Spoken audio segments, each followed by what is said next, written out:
Il n'y a que 9 ans qui séparent la première projection de Steamboat Willie le 18 novembre 1928 et l'avant-première de Blanche-Neige et les 7 Nains le 21 décembre 1937.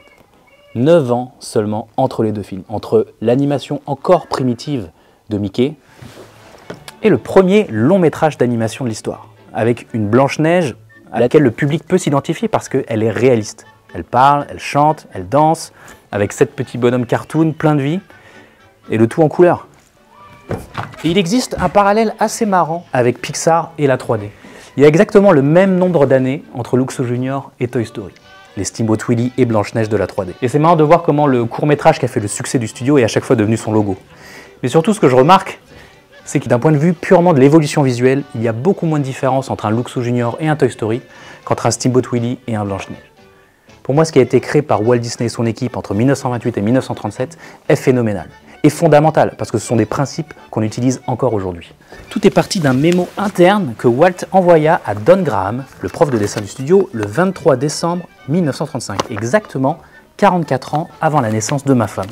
Bon, le mémo fait plusieurs pages, alors je ne vais pas tout vous lire, mais il est resté dans l'histoire ce mémo parce que Walt y développe ce qui va faire l'ADN de l'animation Disney dans les années à venir. En fait, ce sont toutes ces intuitions qu'il a dans ce mémo qui vont donner naissance à des expériences dans les cartoons qui vont être produits dans les années à venir et qui va donner naissance petit à petit à 12 principes, 12 règles que chaque animateur devra maîtriser pour pouvoir faire une belle animation et donner l'illusion de la vie.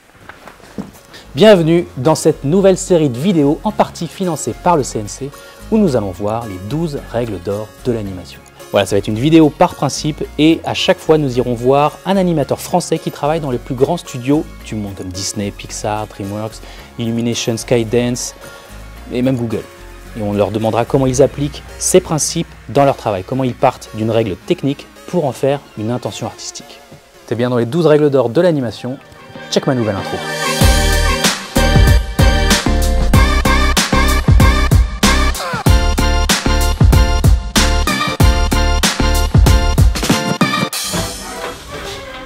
Animation. Animation, ça vient du latin anima, qui veut dire donner une âme, qui veut dire faire bouger, donner vie.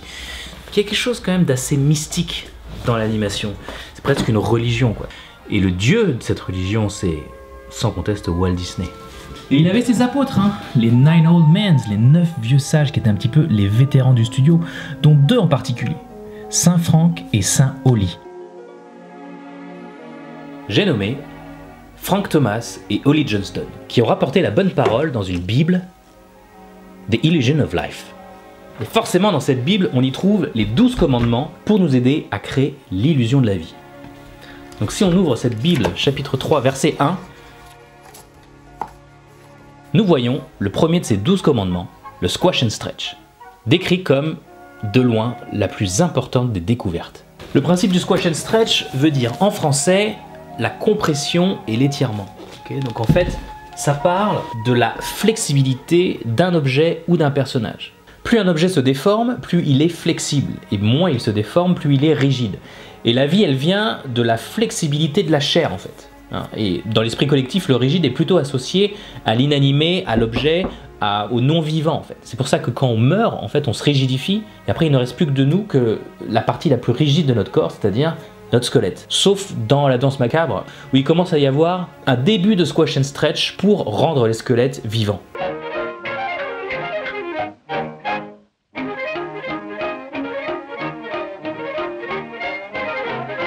Mais plus généralement, ce qu'on voit dans les premiers cartoons, c'est que c'est l'absence de squash and stretch qui rend les personnages plus rigides.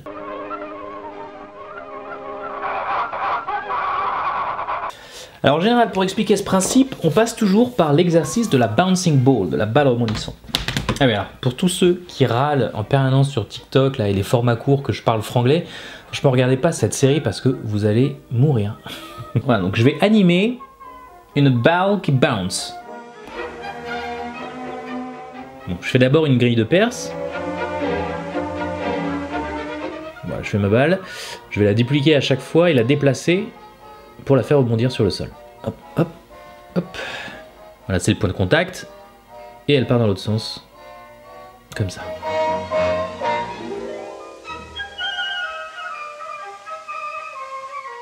Donc voilà, elle rebondit pas mal, hein, mais il y a quelque chose de très léger, un petit peu comme une balle de ping-pong. Voyons voir ce qui se passe si je commence à stretcher les parties où la balle prend de la vitesse.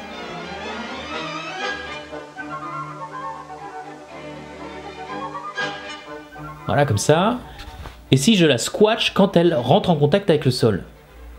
Parce que finalement, l'idée, c'est que cette énergie emmagasinée pendant la chute, bah, elle est bloquée par le sol. Donc, elle essaye de se répandre sur les côtés. C'est pour ça que la balle se squash. C'est un petit peu ce qu'on voit dans ces vidéos là, qui sont filmées en super slow motion, où on voit se squasher des balles de tennis ou même des balles de golf.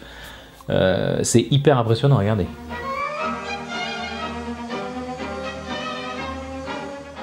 Voilà, si je mets lecture.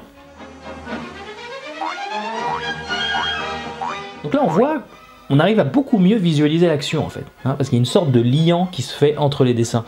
Et surtout, elle a plus de poids. Avec le squash and stretch, ça lui donne plus de poids et du coup, elle paraît même plus vivante, quoi, grâce à l'élasticité en fait.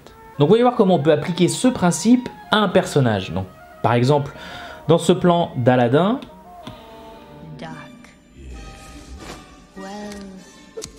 voilà, quand il saute, il se stretch, quand il arrive au sol, il se squash, et après il se restretch à nouveau. Ouais. Je vole comme un aigle royal. Ça, c'est exemple typique du squash and stretch. Et même juste avant, quand le génie voit que Aladin est là, il y a aussi un squash and stretch au niveau de son visage. Il se squash et il se stretch.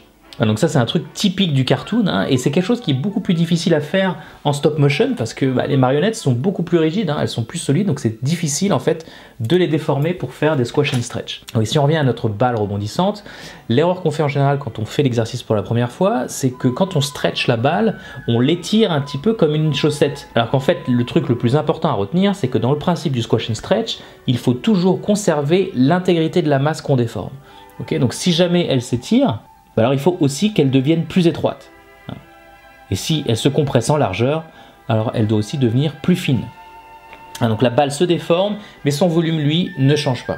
Okay, alors pour cette série de vidéos, je vais faire toutes les petites animations explicatives sur l'application Calipeg de Benjamin Sarbet, parce qu'elle est vachement bien, je vous la conseille fortement. Donc je vous mets un lien en description si vous voulez la télécharger pour faire les animations en même temps que moi.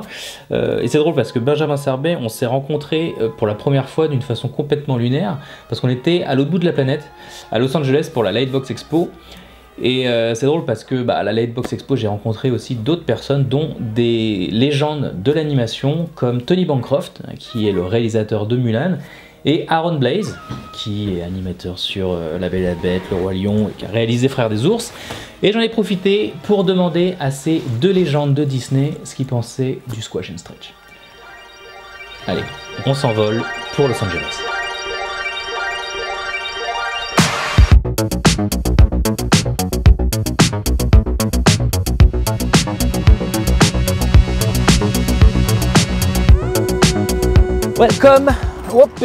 Welcome to the Lightbox Expo, qui est l'événement de l'année à Los Angeles pour tous les artistes de l'industrie de l'animation et de l'illustration. Et cet événement n'avait pas pu se dérouler en fait les 2 dernières années à cause du Covid. Donc là, c'est la première fois que tout le monde se retrouve en personne, en chair et en Los Angeles. Et nous, on est arrivé hier soir, on est un petit peu claqué, j'ai pas dormi de la nuit, mais là, je sens vraiment l'énergie. On a pu avoir des badges qui permettent en fait d'aller un petit peu partout, donc c'est génial. Et on va commencer tout de suite pour aller voir le fondateur de la Lightbox Expo, qui est un concept artiste et un character designer de génie.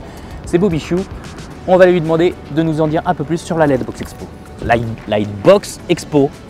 You heard that? Oh, with Andre. Yeah, you heard? You know it. Okay. I like your tattoo there. Work harder.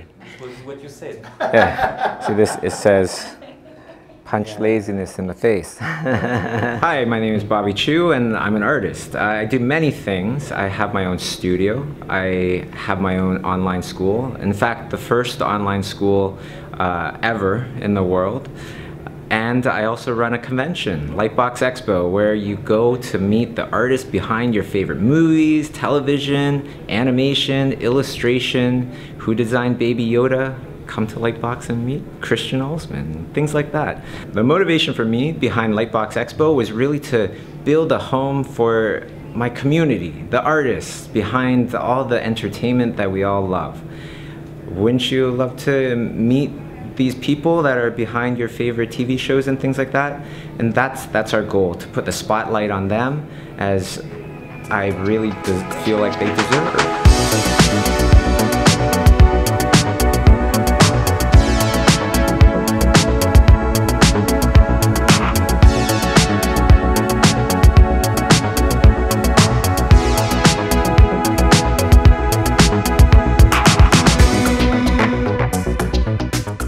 Et donc moi j'ai été invité par Diane et Jean-Jacques Launier du musée Art Ludique qui va ouvrir l'année prochaine à Paris. C'est un musée extraordinaire parce que ça va être le premier musée au monde et le seul musée au monde consacré à l'art de l'animation et à ses artistes. Donc on est là en fait pour tourner une série d'interviews qui vont servir pour le musée. Et d'ailleurs à l'entrée du bâtiment on peut voir une énorme fresque magnifique. Et on peut voir même qu'il y a ce logo SNCF à Los Angeles. Donc on représente les voies ferrées françaises. Et bref, ici, il y a des artistes incroyables et notamment des animateurs Disney de légende. Donc en fait, je vais en profiter pour aller les voir et leur poser quelques questions sur le principe du squash and stretch. Je vais leur demander ce qu'ils en pensent et leur demander des petits conseils de prononciation. C'est bien. That's good.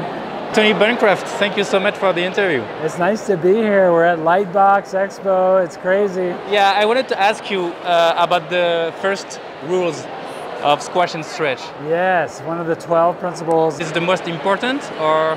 I don't know. I mean, you have to ask Frank and Ollie that, who created the 12 principles. But I think it's probably one of the most important, if not the most important, for sure, yeah. I think every animator needs to have a certain amount of squash and stretch in their work. That's what gives it life, some dexterity. We're used to seeing things that are fleshy and of course Disney, there's a lot of different ways of doing squash and stretch. You can go all the way to like Dopey and Snow White, or there's like Flynn Rider and Tangled, you know, so a little more realistic, a little less realistic, but they all have some elements of squash and stretch. Yeah, would you say it's more cartoonish? Yes, like Mickey Mouse or Dopey, yeah, Goofy, much more squash and stretch. The early Disney shorts that had rubber hose animation had a lot of squash and stretch, but nowadays it's a more subtle. But for Lion King, when I did Pumbaa, I tried to really make him, you know, he's kind of a chubby big pig and jolly and happy. So I really wanted to get that squishiness in his cheeks and everything. So we really played a lot with squash and stretch.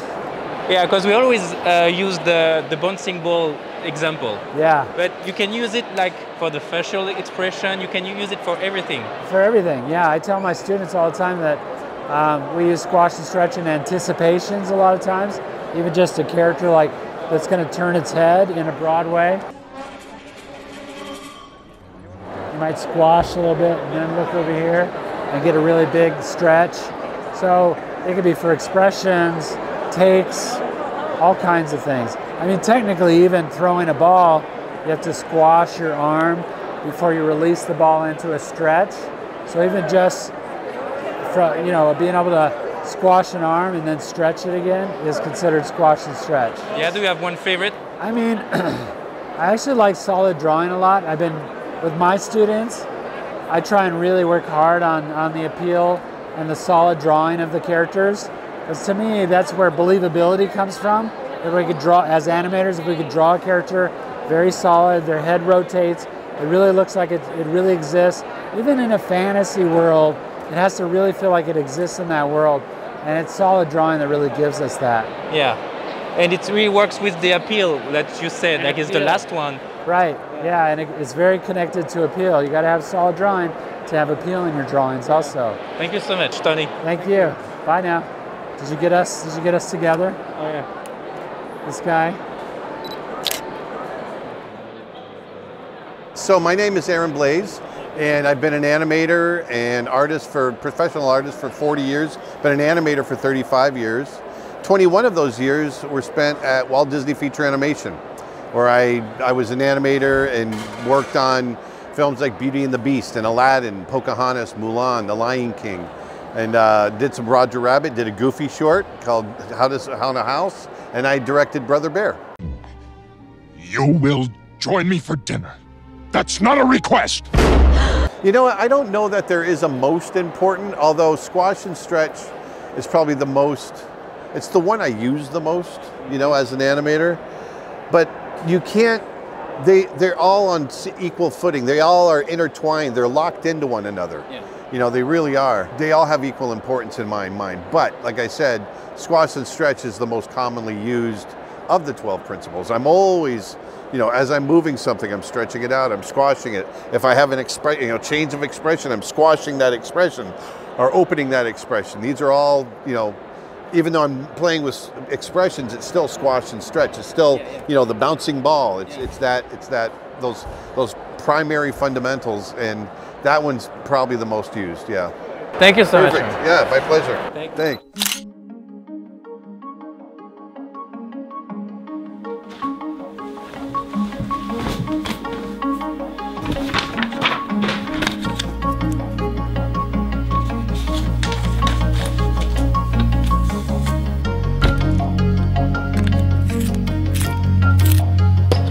Pour cette série, j'avais envie de faire quelque chose de particulier. Je me suis dit que c'était l'occasion ou jamais de me remettre à l'animation traditionnelle, c'est-à-dire papier. Parce que, en parallèle de ces vidéos, j'ai aussi tourné un projet plus personnel. Un long format que j'espère sortir à la fin de cette série. Et ce projet est lié à Dingo, qui est pour moi le personnage de cartoon ultime. J'ai voulu faire une anime à l'ancienne. Une anime qui regrouperait tous les principes, les 12 principes, les uns après les autres. Alors j'ai ma petite idée, j'ai pas encore tout bien défini, mais je me lance. Ça doit bien faire 5 ans que j'ai pas touché à l'anime tradi.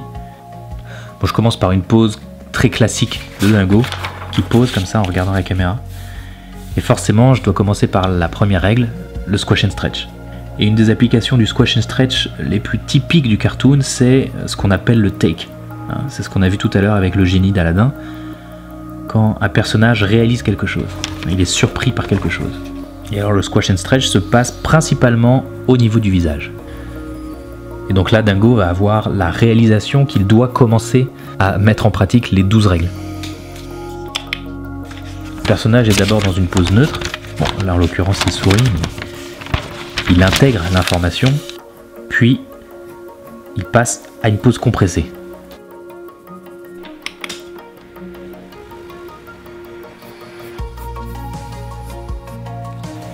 Donc voilà sa pose squash. Et il enchaîne directement avec une pose stretch. Donc là j'étire bien la tête de Dingo. Sans perdre le volume de la tête bien sûr.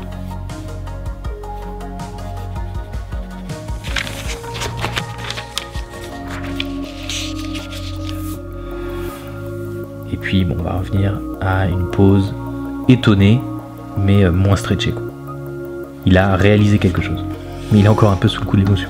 En fait, je reprends un peu l'idée des vieux cartoons de Dingo, how to swim, how to ski, how to pêcher, ça va être un peu le how to faire les 12 principes d'animation. Voilà, donc on peut déjà voir ce que ça donne.